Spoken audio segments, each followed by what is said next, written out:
कि ये कहाँ पे लाई कर रहा है, फाइंड करके पता करो और बताओ कि ये कहाँ पे लाई कर रहा है।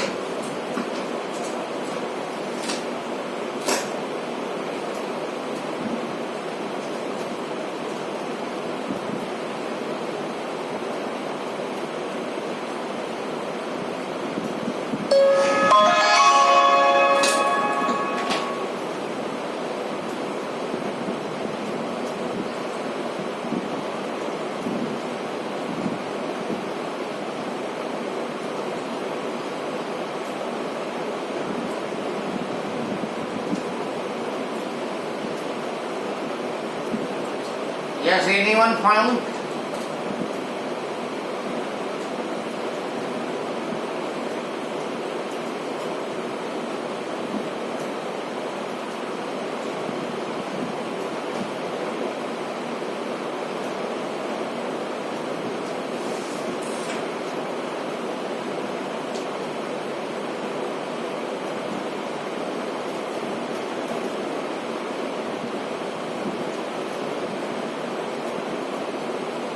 यस, कितनी वेवलेंथ आई? वेवलेंथ देखो कितनी आ रही।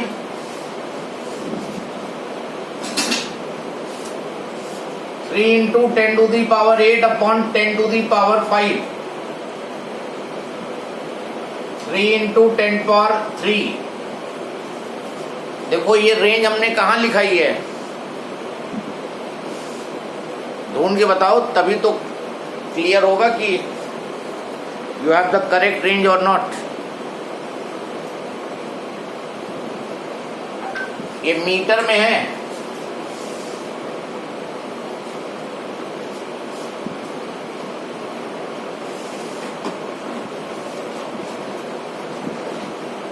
Yes, anyone? Radio wave. Yes, radio wave की वेवलेंथ जो है 1 into 10⁻⁻1 metre to 1 into 10⁻4 metre, तो उसके बीच में आ गई, तो this is radio waves. Then next one कितना दिया है? वेवलेंथ दी है 250 नैनोमीटर। 250 नैनोमीटर, इसका मतलब 25 एंगस्ट्रॉम हो गया ये, या उसमें फाइन कर लो 250 नैनोमीटर, दैट इज 2.5 इंटू 10⁻⁻⁹ और ये -7। देखो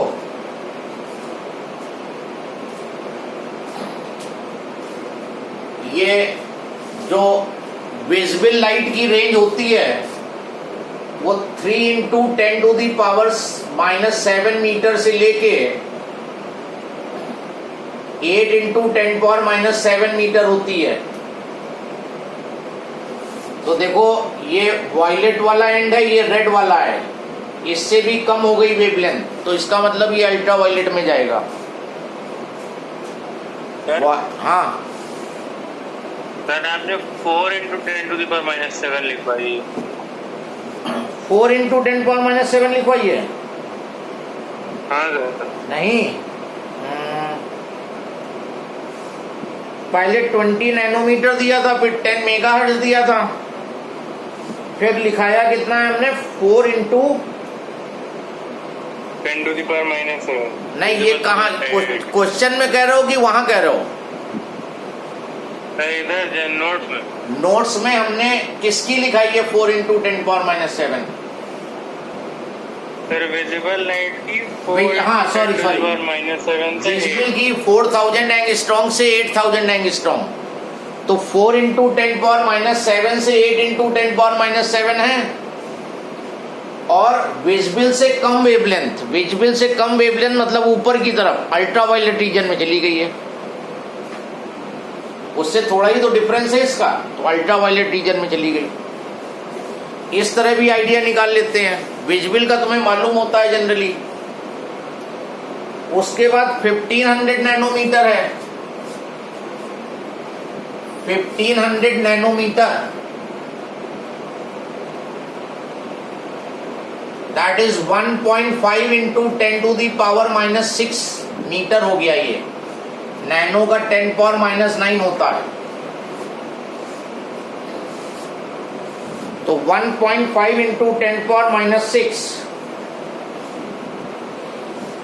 ये इससे ग्रेटर हो गया। 8 इंटू 10 पावर माइनस 7 से ग्रेटर हो गई वैल्यू, क्योंकि पावर में 10 टू दी पावर माइनस 6 है। तो ये रेड के बाद का रीजन होगा, और रेड के बाद का रीजन इंफ्रारेड होता है, तो ये इंफ्रारेड में हो जाएगा। रेंज वैसे ये रेंज याद करके जाओगे जब एग्जाम में जाओगे, तो या तो वेवलेंथ की रेंज या फ्रीक्वेंसी रेंज कोई एक याद होनी चाहिए, क्योंकि फ्रीक्वेंसी दोनों कन्वर्ट कर सकते हो। सर हाँ सर, राइट में जो लैम्डा निकाला है उसमें 10 रेज़ टू द पावर 7 नहीं होगा यहाँ डिनोमिनेटर में? यहाँ पर हाँ सर। ये स्पीड ये हो गई, वेवलेंथ हमने दिया था, ये फ्रीक्वेंसी है 10 मेगाहर्ट्ज, तो 10 into 10 to the power 6 mega, तो ये हो गया तुम्हारा 3 into 10 to the power 8, 10 to the power 7, तो ये आ जाएगा 30 मीटर। देखो 30 मीटर किस में रेंज आ रही है?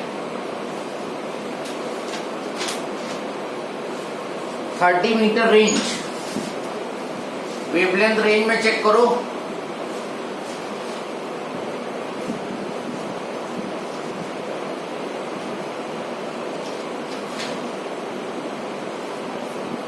रेडियो बेस में फिर आएगा ये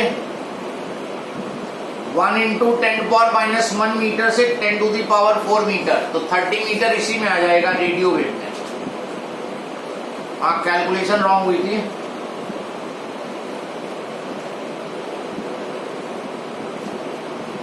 सर क्वेश्चन का थर्ड पार्ट क्या था?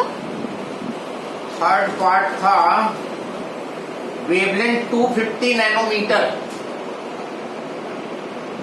250 नैनोमीटर, ये 250 नैनोमीटर, तो ये बन गया 2.5 इंटू 10 पावर माइनस 7, और ये रेंज देखो इंफ्रारेड में मिलेगी तुम्हें, सॉरी अल्ट्रावायलेट में। 2.5 इंटू 10 पावर माइनस 7 अल्ट्रावायलेट की रेंज में चेक करो wavelength. Next question write down, find the ratio of speed of gamma rays to that of radio waves in vacuum. Find the ratio of speed of gamma rays and radio waves in vacuum. Vacuum में gamma ray की speed और radio wave की speed का ratio बताओ।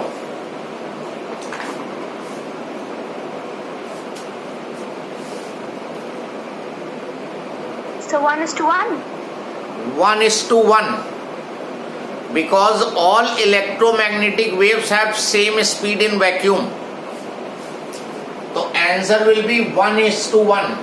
all the radio wave, all the electromagnetic waves, gamma rays भी electromagnetic wave है, radio wave भी electromagnetic wave है, और वैक्यूम की बात की है तो स्पीड का रेशियो सेम रहेगा। मीडियम होगा तो स्पीड डिफर कर जाएगी अलग अलग मीडियम में, लेकिन वैक्यूम में स्पीड का रेशियो जो है that will remain same.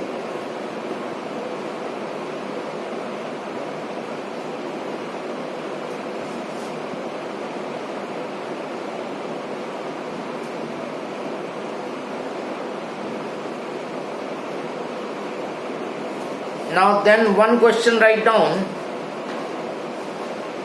draw a sketch of electromagnetic spectrum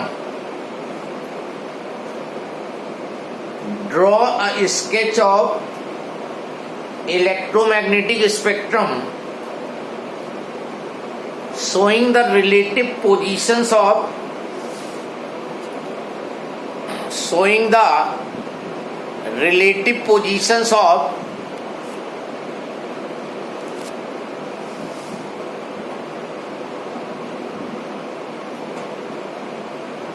ultraviolet.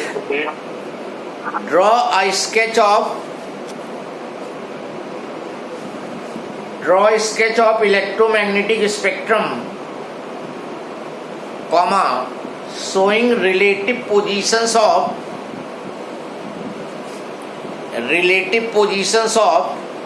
ultraviolet, comma, infrared, X-rays and microwaves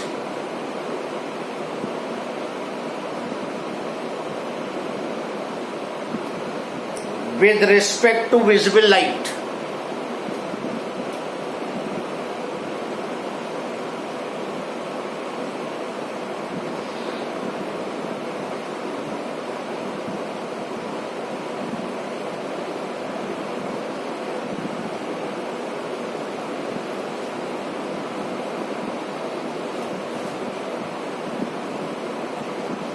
Now here you have to draw the electromagnetic spectrum.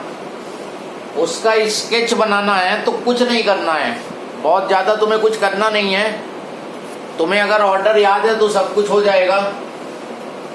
ये इस तरह का इलेक्ट्रोमैग्नेटिक स्पेक्ट्रम बना दो. Gamma rays, X rays, ultraviolet, visible, infrared,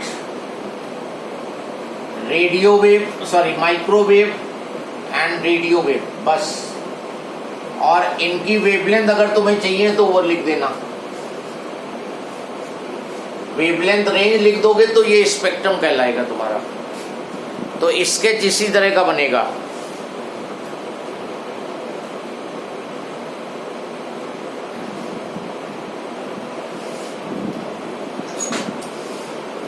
तो sketch बनाने को आए तो इस तरह ऑर्डरली अरेंज करके कि जिसकी भी वेवलेंथ है वो लिख देना.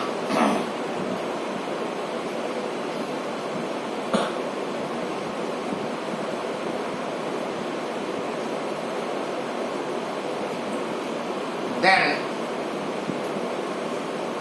name the part of electromagnetic spectrum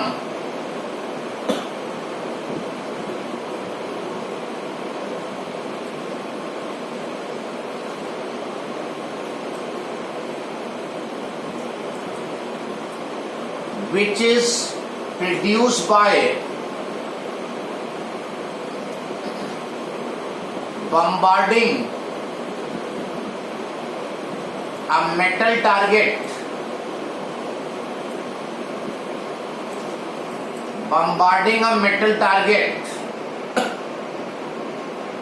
with high speed electrons.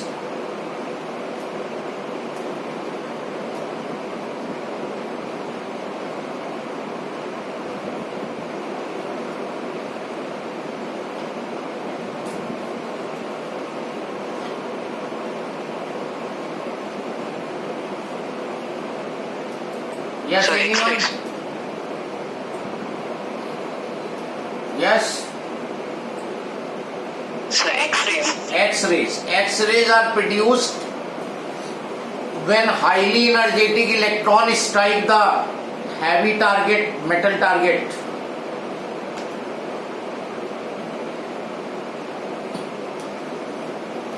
How long would gamma radiation take?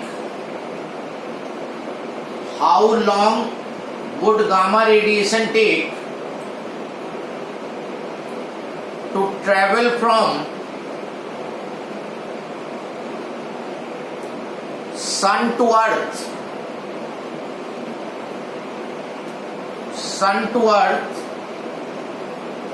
comma, a distance of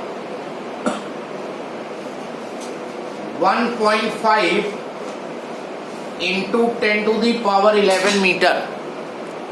1.5 into 10 power 11 meter. Find it. How much time gamma radiation will take to reach the earth from the sun?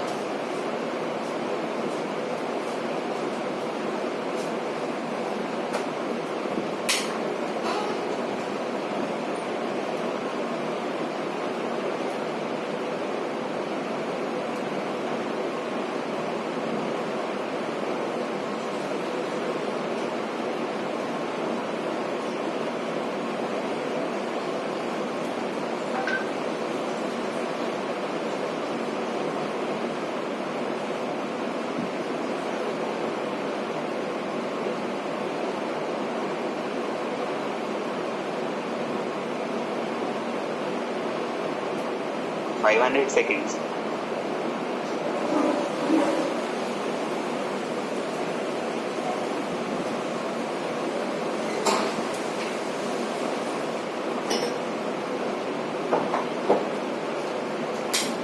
Yes, anybody got? So 500 seconds. 500. 500 seconds. Okay, let's 500 second. C is equal to nu lambda. If you apply a speed 3 into 10 power 8 gamma radiation की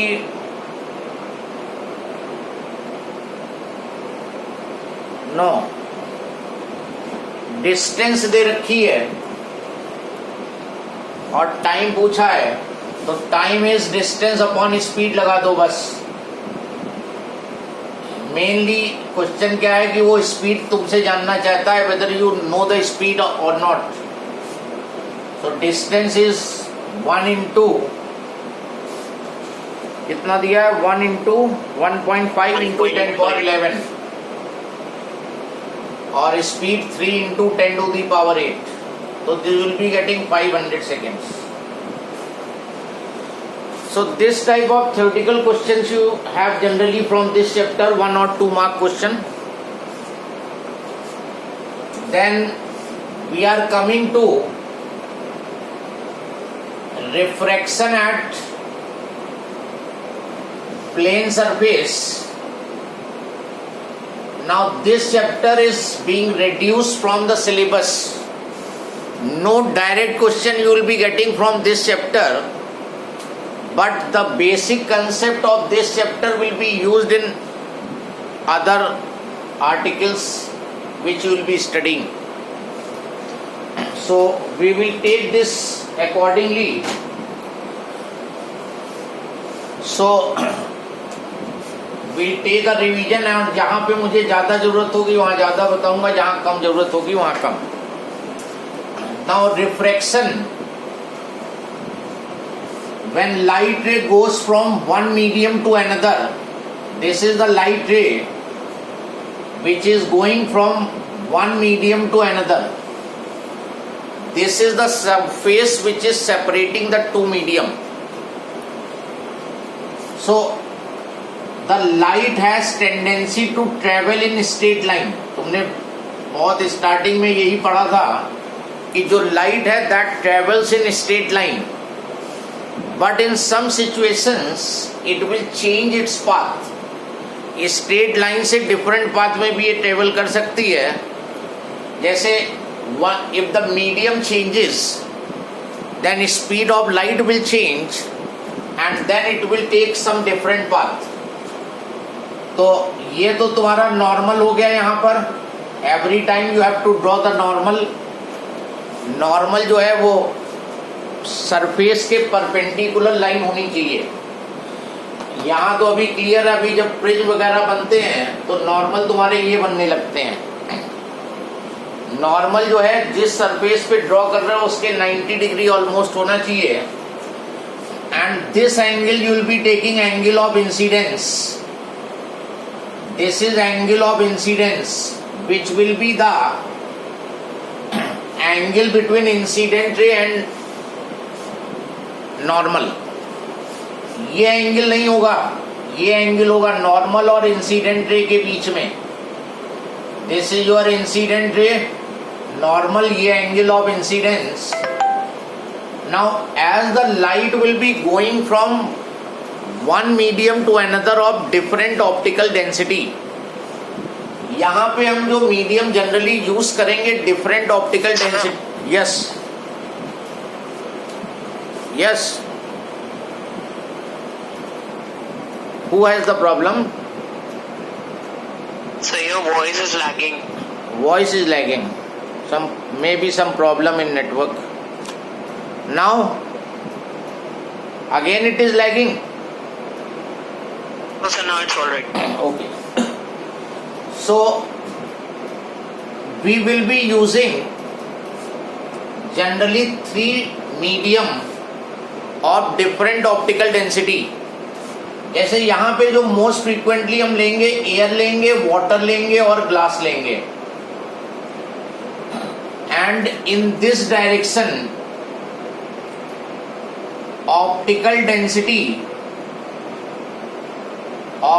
density increases. इस direction में material medium की optical density increase होगी. That means ये rarest medium होगा और ये denser medium होगा. But this is a relative term.